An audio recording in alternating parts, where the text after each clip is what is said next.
Thank you Shri Chandrashekhar honourable member. धन्यवाद सभापति जी। नाभ की ऊर्जा कोई साधारण क्षेत्र नहीं है। यह सीधे सीधे जन सुरक्षा, पर्यावरण और आने वाली पीढ़ियों से जुड़ा विषय है। ऐसे संवेदनशील क्षेत्र में निजी कंपनियों को प्रवेश देना गंभीर चिंता का विषय है। सरकार कहती है कि निजीकरण से दक्षता आएगी, लेकिन मेरा प्रश्न है, यदि दुर्घटना होगी तो जवाबदेह कौन होगा और पीड़ितों को न्याय कैसे मिलेगा? यह विधेयक कॉरपोरेट को सुरक्षा और जनता को असुरक्षा देता है। सरकार कहती है कि नियामक बोर्ड में वैधानिक दर्जा दिया गया है, लेकिन खंड 7 से और 20 देखे नियुक्तियां सरकार करेगी, सख्तियां सरकार तय करेगी, हटाने के अधिकार भी सरकार के पास होगा। तो मेरा प्रश्न है, क्या ऐसा नियामक वास्तव में स्वतंत्र होगा? नियामक संस्था को वैधानिक दर्जा देना पर्याप्त नहीं है। सवाल यह है कि वह सरकार और निजी कंपनियों से स्वतंत्र होगी। सभापति जी, हम SC/ST के प्रतिनिधि के तौर पर यहाँ हैं। पिछले जितने सेक्टर प्राइवेट हुए हैं उनसे SC/ST OBC के कर्मचारियों को चुन चुन कर निकाल दिया प्राइवेट सेक्टर के लोगों ने।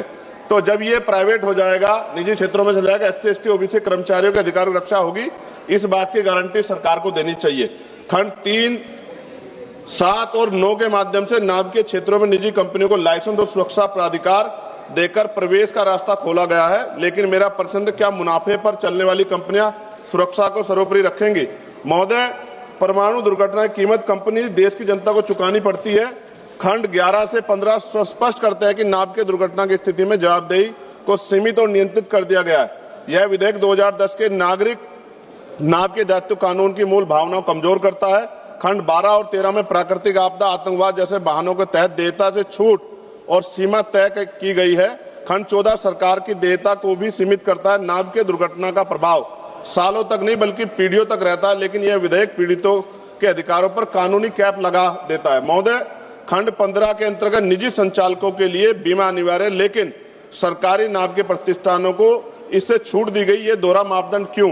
क्या सरकारी संयंत्रों में दुर्घटना नहीं हो सकती है?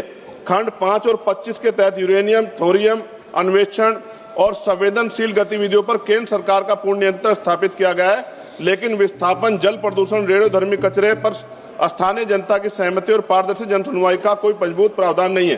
अंत में सभापति जी, हम विकास के खिलाफ नहीं, लेकिन जन सुरक्षा कीमत पर विकास स्वीकार्य नहीं। इसलिए मेरी मांग है कि इसको JPC में भेजा जाए। धन्यवाद। जय भीम, जय Bharat. Thank you Shri NK प्रेमचंदर।